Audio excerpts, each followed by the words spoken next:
Welcome back to Whence, a Masonic podcast featuring research papers and discussions related to Freemasonry. Here's your host, Brother Robert Johnson. This is episode 379. Welcome back to the program. This week we have two papers, and we have a wonderful visit from our good friend and brother, illustrious brother, Stephen L. Harrison. Not a whole lot going on in the news Masonically, so we are just going to get right into this week's papers right after this. The Whence podcast is brought to you through the generous support of Masonic Revival, contemporary Masonic designs made for today's Freemason. You don't have to settle for throwing a plain old square and compass on anything anymore. Now you get something truly designed and truly wonderful. Whether it's aprons, awesome pins, and wonderful neckwear, bow ties, pocket squares, you name it, Masonic Revival has it. Head on over to MasonicRevival.com and check out what they have to offer. If you use promo code WCY at checkout, that means free shipping also. And make sure if you see Brother Edgar, tell him thanks for helping bring this program to all of you. And this program is also brought to you by all of you, those of you who support this program. We can't do it without you and your donations and all of your assistance, so thank you so much. To find out more about how you can assist this program, head on over to WCYpodcast.com and click on Support the Show. There you can make direct donations, sign up to be a monthly contributor, a fellow, or even a producer. And thanks very much to everybody for donating. So as I mentioned in the previous episode, I actually went through the old transactions of the Illinois Lodge of Research, and I marked a bunch of great articles that we will be reading throughout the upcoming year on the WCY podcast. I mentioned a few recurring names that you'll hear, names like Ed Rund, Ira Gilbert, some of those gents, Hilton Kaufman. This week I've got volume number 14 from the Illinois Lodge of Research, and it's by Edward A. Rund. Now, Ed Rund was a chairman of the Grand Lodge Committee of Education for years and is still very active in the Midwest Conference of Grand Masters. I think he is the secretary of the educational portion of that, of the Midwest Educators Education Conference. In any case, let's get right into this piece that he wrote, reading from paper. We Are Failing Our Masonic Educators by Edward A. Rund. Introduction. Recently, I had an opportunity to review some surveys on membership and attendance in the number of U.S. Masonic jurisdictions. While the following is more anecdotal than based on careful statistical analysis, I believe the results are fairly accurate. Among the millions of eligible adult males in the United States, only a small percentage, less than 2 million, know about Freemasonry and have chosen, for whatever reason, to join and sustain membership in our fraternity. Of those, over 95% have not felt the need to return to their lodge on any kind of regular basis after taking their degrees. Of the remaining few percent who do attend, a fair portion of them do so only occasionally. The small fraction remaining is those men who attend fairly regularly, help from the sideliners, and have in the past or continue to take an officer chair. Bottom line, in general, Freemasonry in the United States is failing to accomplish its mission. This paper is focused on exploring the reasons for this failure and offers some recommendations for turning the situation around. The thoughts and opinions herein derive from my lifetime as an adult educator and the past 20 years' active involvement in Masonic education at all levels. Part 2. The Purposes of Freemasonry. In years of discussion and reading Masonic literature, I cannot help but notice that our brethren have crafted a variety of purposes for our fraternity, many coming from their own felt needs. We are a social, a feel-good fraternity, not unlike the other fine feather fraternal groups. We are a charitable institution. Look how much we give each day. We are a service organization similar to Rotary and Kiwanis. And I must say, we do carry on such activities, yet the essential, this is underscored, mission of Freemasonry is to enhance the safety, moral goodness, and quality of life in our communities, our society, and the world. And we do this, one man at a time, by encouraging men to become Masons, to learn our code of ethics, and to inculcate our philosophy, values, and principles into all aspects of their daily lives. To ensure that they reflect Masonic qualities in their attitudes and behaviors displayed in all their life roles, or rather to daily model our code. We make good men better. But how do we do this?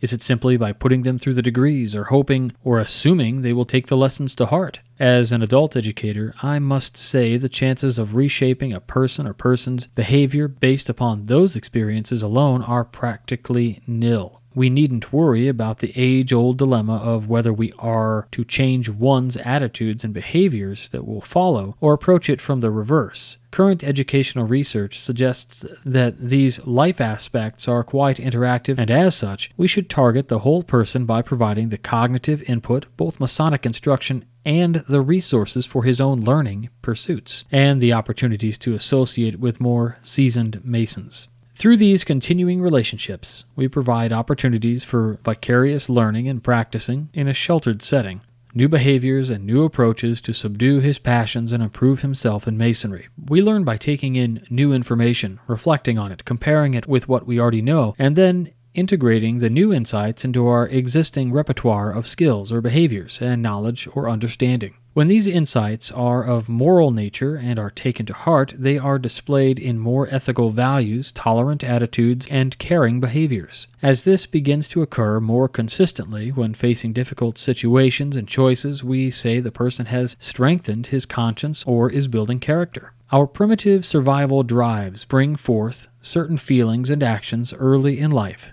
that, if left unabated, are very destructive to those around us. The good man struggles with these elements all of his life: pride, greed, envy, anger, lust, gluttony, and sloth. These are the passions we are trying to subdue by overlaying them with the cardinal virtues of prudence, temperance, fortitude, and justice. Part 3. The realities we face. By not bringing more men into our folds, by not conducting high-quality degrees supported by conscientious efforts to help them understand the meaning underlying the degrees, by not maintaining attractive environments which keep members coming to lodge, and by not valuing and providing continuing opportunities to learn, we are failing to achieve Freemasonry's mission, and we are failing our Masonic educators, those brethren who sustain the desire and have the ability to help our fraternity achieve and surpass its mission. And ideally, every member should be a Masonic educator of himself and those around him, whether Masons, family, or friends, or colleagues. For the most part, the appreciation for this critical function is missing at the Grand Lodge, local lodge, and individual levels. The roadblocks to this appreciation come in the form of ignorance, apathy, and distraction. This is not meant to be an indictment, but a statement based upon the long-held observations. At the Grand Lodge level, the attention is focused upon operating the business of the jurisdiction, advancing up the hierarchy, ensuring the successful propagation of the 40,000+ words of ritual, and raising funds for charitable giving, worrying about declining membership and putting on regalia, to lay cornerstones, conduct lodge rededications, and visit grand communications of other jurisdictions. A big job. Yet, where in this litany of activities is a single initiative to advance the knowledge of Freemasonry's history, symbols, and philosophy among our members, to make good men better?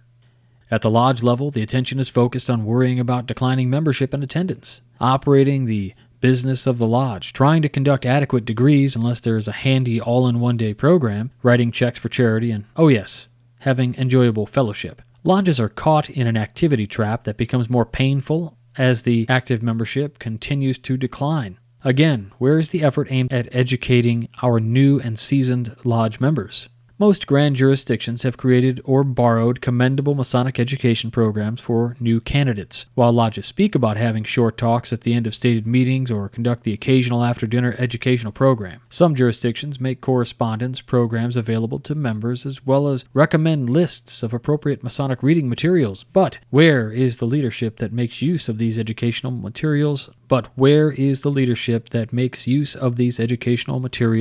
create incentives for members to feel excitement and curiosity about what it really means to be a Mason? At the individual level, at best, the candidate's attention is focused on completing the degrees, getting acquainted, committee work, and later taking a chair and learning some lectures, or caving into life distractions. We hear, "I'm too busy to learn the catechism," or "I'm too busy to attend lodge." Typically, for 8 out of 10 members, we only know their attention must be focused somewhere else in life. family, career, stress-reducing activities, because they haven't been seen in lodge for years. They likely chose to join or succumb to invitation as a result of a felt need or possibly curiosity about our secrets. But as they were being introduced to the Masonic world and its family, they found they could not satisfy the need. Curiosity was quickly expended, or something they experienced turned them off. They went on to pay dues, or not, and tell people they were Masons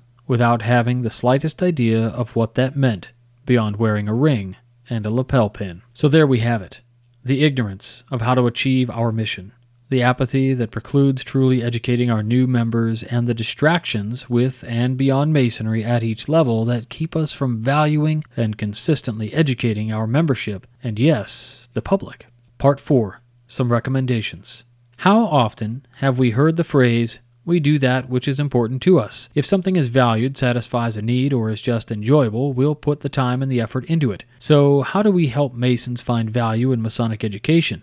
How do we help them satisfy the need that drew them to the craft initially? And how can we make Masonic education enjoyable and rewarding? Ritual is visible in the written word and learnable with effort. Educating oneself and others about moral principles veiled in allegory is more difficult, and moving onto new ground toward the unknown. Trying to change one's beliefs and actions is even more difficult, scary, and cannot be done overnight. It takes guidance, insight, effort, feedback, goal-oriented persistence, and self-satisfaction. In addition to the lack of attention focused on Masonic education, there is an absence of support and recognition for our Masonic educators, whether they are serving at the state, district, or lodge levels. The above-mentioned endeavors take at the Grand Lodge and lodge levels are fine and commendable. In fact, public visibility and membership acquisition is crucial, for we need a critical mass of men to become true Masons if we are to fulfill our mission. But these endeavors should not devour the attention and energies to the exclusion of education, the true mission of Freemasonry. As with any organization, the culture is heavily influenced by the honest statements and actions of its top leaders.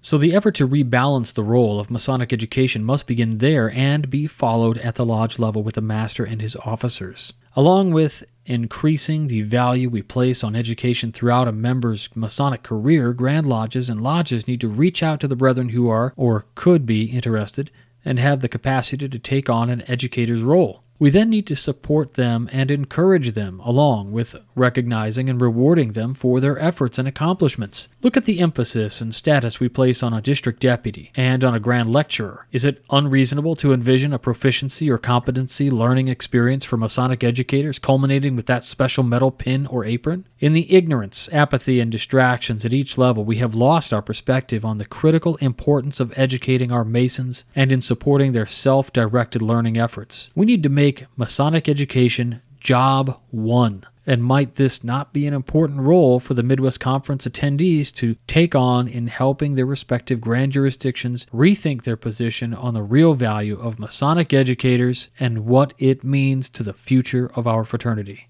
Well, there you have that piece by Brother Ed Rund. Now, people will hear that piece, and there was a couple parts in there where you just go, ooh, that might sting a little bit, right? Especially when he talks about the pomp and circumstance of Grand Lodges and how they're so concerned with the administration of the craft and doing all these other things. But where is the dedication to the thing that we are supposed to be doing primarily? I've said it many, many times before that Freemasonry is education. That's what it is, flat out. That's what it's supposed to be. Everything else is the salt and the pepper. Now that I've said that, what's interesting to me is I'm not smart enough to come up with saying something like that by myself. Even though I don't remember hearing it, I probably heard Ed Rund say it, which is why I say it. And isn't it interesting that we do place all of the accolades on those who can administer the craft rather than those who are creating Masons in thought, perspective, in philosophy, in truth? I'll tell you all a quick anecdote which is very troubling to me, and it happened quite a few years ago. The first time I was on the Illinois Grand Lodge Committee on Masonic Education, I heard an anecdote from somebody when we were discussing a program to create a certified lodge educator program or a Grand Lodge educator. So more than just a district education officer or a lodge education officer or an area or whatever. These would be people who like pass the test, just as people pass a test with certified lecturing or whatever. And so when we brought up this idea, there was some contention that was had. Now, there are district deputy grand masters, and if you're a district deputy grand master, which I was myself, you are made a right worshipful. So you get that RW before your name. And the same goes for anybody who is a grand lecturer. So they proposed this idea at the Grand Lodge level in one of their meetings, and the grand lecturers present basically said, well, that's a cool program, but they wouldn't get a right worshipful title, would they? Now, what does that tell everybody here who's listening? That we maybe value titles and things so much that, what? I don't even get it. I thought the happening, I thought when I heard this story, I was so nauseated. Here we are putting administration over the core purpose of Masonry. It just saddens me deeply. But I digress. If you like that paper, I hope you love that paper, and I hope you read it in your lodges. I hope you read it to your education groups, send it out to your folks and friends. I will have that in the app as the downloadable PDF content, so you guys have it in your pockets everywhere you go.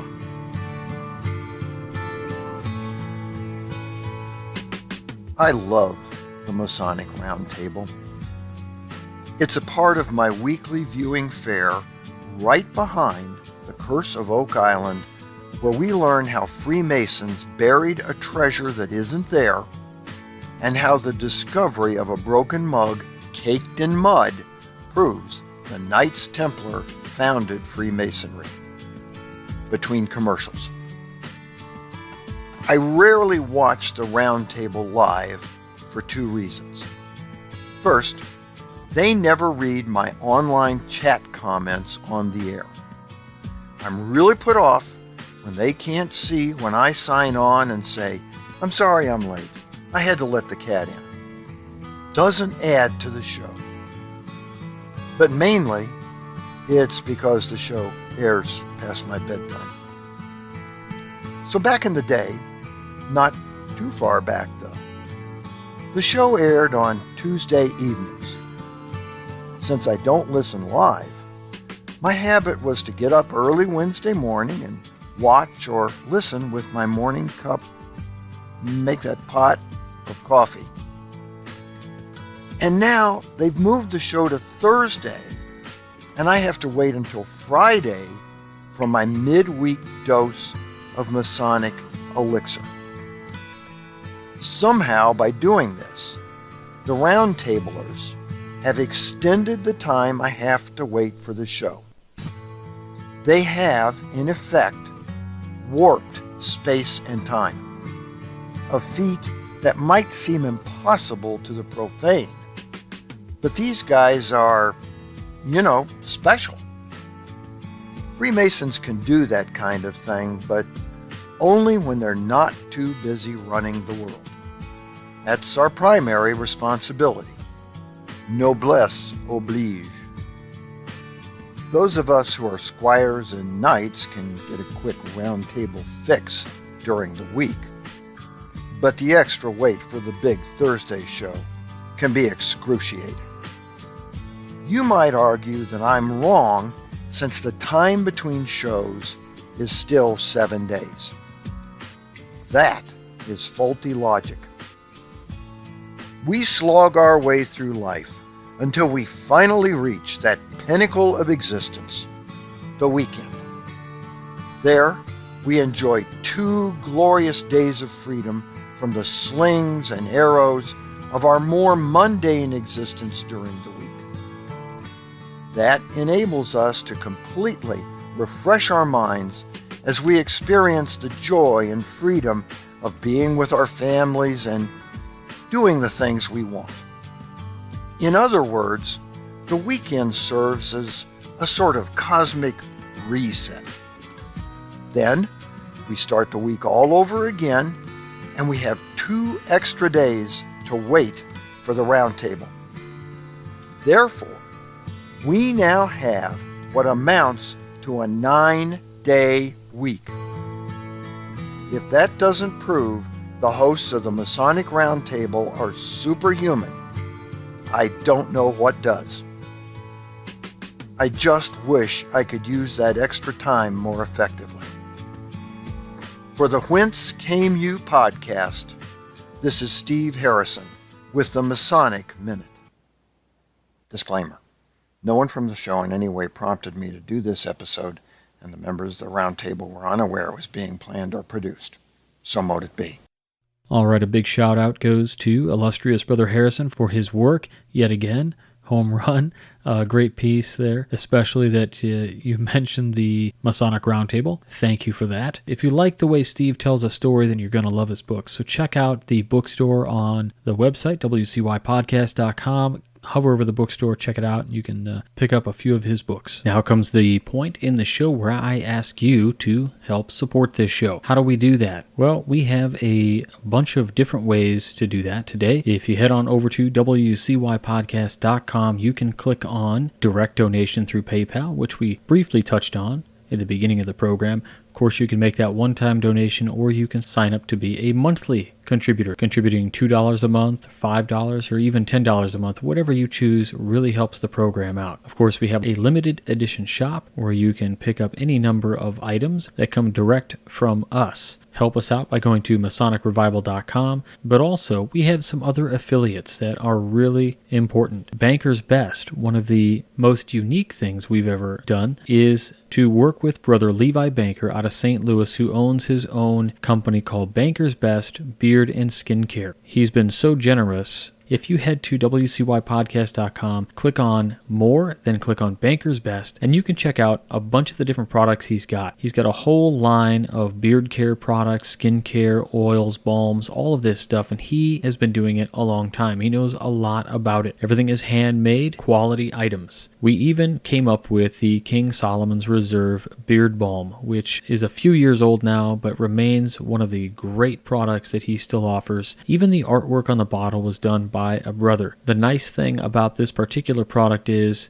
50% of the proceeds come back to the program. If you're a history guy like me, then you'll be pleased to know that what makes the beard oil and balm very special is that it was made utilizing the fragrances specific to the exports of King Solomon's time and location, which is amazing. So black fig and honey is the formula. Luxurious scent, as Levi says, truly fit for our first Grand Master. If you use the promo code BBWCY357 at checkout, you'll also get a little bit of a percentage off. Please check that out. Banker's Best, or just head on over to buybankersbest.com. We also have a code with On It. You can go to our website, click on More, then go to On It, and you can click through any of the links here, or just go to onit.com and use the promo code WCY at checkout. You'll get 10% off, and they'll send a little bit back to the program to help us out. And of course, it's business time. The book that I wrote with John T. Ruark, it is making some real waves, and people are using it and seeing success. So check that out on Amazon. You can click right to it. You can get it on Audible, Kindle, or in print, even on iBooks. And last but not least, I want to ask you to check out the Great Books program. You'll see the banner for it on the left-hand side, Intellectual Linear Progression. Use the promo code WCY, or you can just click on that link there, and you'll actually go right to the website and hear a little bit from Scott Hambrick about how awesome the program is. So that's it. I hope you guys enjoy, and thank you so much for helping us out.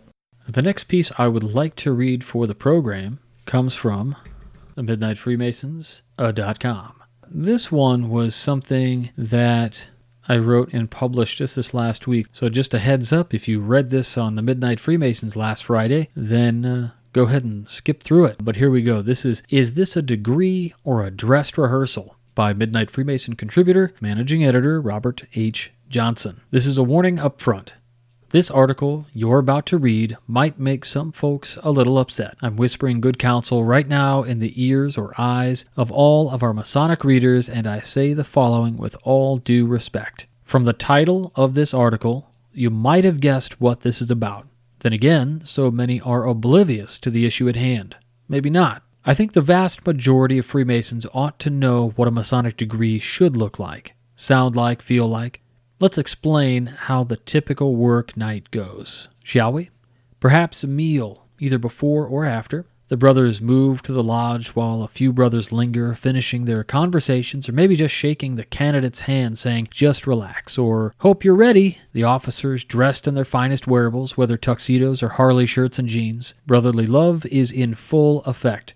The master of the lodge gavels, and the officers take their stations and positions around the lodge. Fast forward through the pledge and the opening ceremony of the lodge. The master looks around, and there are some open spots to fill for the third degree that weren't necessary to fill for the opening, notably the ever-absent senior and junior stewards. The master fills the senior steward's chair with the secretary and then invites the tiler to tile from within the lodge, then promptly has him fill the junior steward's chair. As usual, the sideliners are sparse, but it doesn't matter. Tonight is a third degree and nothing is going to impair it. The master of the lodge decides to announce that there will be no quote-unquote standard workbooks open and that there will be just one prompter for the evening. In the event someone gives the look to the designated person, they can hit them with the next word and spare the brothers moments which seem like an eternity when trying to remember a specific phrasing. Was it nor or or? While the candidate stands there, looking around in a bewildered daze. The degree begins well enough, a prompt here or there. Fast forward through the first section and the 5-minute break ensues. Of course, the 5-minute break becomes a 10-minute break due to the usual characters stepping outside for a bad habit. The second section begins, and it's as if the master of the lodge never said anything at all about a prompter. Strategic and thoughtful pauses are met with shouts from across the room from various men, all giving the next word of the ritual. The brother delivering the verbiage holds a hand up. I got it. It was a thoughtful pause. We all wish that's where it stopped. But we know it doesn't, don't we? The rest of the evening is filled with prompts for directional floor work, loud enough for everyone to hear, including the candidate. Not that way, go around. Where is so-and-so? They need to get in here right now. And a slew of other things that you've all heard before, and just like that, the degree is ruined. It went from a play in progress to a damn dress rehearsal. All the action plus direction given way too loudly and being a stickler for minutia that truly matters not. A back hook step in place of a turn in place? Stop the degree and reprimand that brother right there. Show him how it's done right now while the candidate is hanging out right there in the west. Brothers, during the degree is not the time for correction. Full stop. If you're a guy who's all about ritual and you see something that irks you, wait until after the degree to bust the offender's chops or to teach the right way. If we continue to allow this kind of open dialogue and in-degree instruction, we might as well just invite the candidate down to the actual practice, let him go through it there, and mark him done and move on. Why even hold the degree? I've witnessed this, and so have you. Let's stop the practice now before we ruin another man's experience and embarrass ourselves. It may not be on this night that the candidate realizes what a train wreck his degree was, but if he sticks around long enough, one of two things is going to happen. He'll slowly realize that his degree was ruined by some guy shouting instruction the whole night, or, and you'll hope for this one, that he accepts this as the norm. Was your last work meeting a degree or a dress rehearsal? So after I published that piece, I got a couple guys who shot me an email and said, that was my experience. Even though I was a candidate, I knew it wasn't supposed to be like that. And I thought, man, that's a bummer. Somebody actually said it right there and admitted that this happened to them. So we know it's a thing. So I would say that if you're hearing this or you read this, maybe this piece wasn't for you.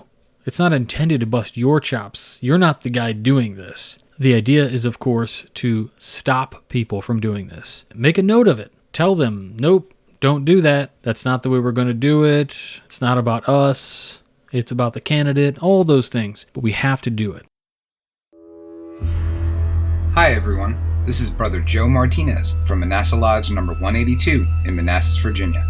I first wanted to thank Brother Robert and the Whence podcast for allowing me a few seconds to announce a very special event. On June 15th, 2019, we will be hosting the first ever Mid-Atlantic Esotericon in Manassas, Virginia, and tickets go on sale today. This will be a jam-packed event full of esoteric presentations from many of your favorite speakers, to include John Ruark, Frater O, Greg Kaminsky, P.D. Newman, Pierce Vaughn, Jamie Lamb, Don McAndrews, and your very own Robert Johnson. In attendance will be some of your favorite vendors and authors, which we will soon announce, and the event will include presentations for both the Master Mason as well as those that are interested in learning more about Freemasonry and the more philosophical aspects of the craft. We will be kicking off that weekend's festivities with a social event at Sinistral Brewing Company in Old Town Manassas on the evening of June 14th. Tickets for the social event are very limited, and it will be a private event in a great venue with much fellowship to be had. If you're looking for an engaging, thought-provoking, and esoterically focused event, you will not want to miss this. Please check us out on Facebook at facebook.com/MA-Esotericon for ticket links, further information, and news updates as we post them. Again, a most hearty thank you to my dear friend and brother, Robert Johnson, for allowing us a few brief minutes to tell you all about this amazing event, which we are all excited to host. Seating is limited, so get your tickets now. And as one of our co-hosts, Brother John always says, keep searching for more light. You'll be sure to find some in Northern Virginia in June of next year. Saturday, June 15th, 2019. Your path to apotheosis starts at the Mid-Atlantic Esotericon. Get your tickets. We'll see you in the Playroma. That's it for this week. I hope you all enjoyed the papers, and illustrious Brother Harrison, as usual. Special thanks goes out to him for all the work and the videos he puts together for us. If you like Masonic podcasts, please don't forget about the Masonic Roundtable that goes live every Thursday at 9:30 Eastern, 8:30 Central. And of course, the Midnight Freemasons. 3 articles every single week, Mondays, Wednesdays, and Fridays, your source for all of the perspectives across Freemasonry. I get a lot of emails. They say, hey, I've got something that I wrote. Can I submit it to the Midnight Freemasons? Yes, you can. Email it to me at wcypodcast@gmail.com. Include a Masonic photo of yourself, your Masonic bio. That way, if it's awesome, I can run it right away. I don't have to hit you back for those things. And that's it. So, until next week, stay on the level. For Whence Came You, I am Robert Johnson. Take care, everybody.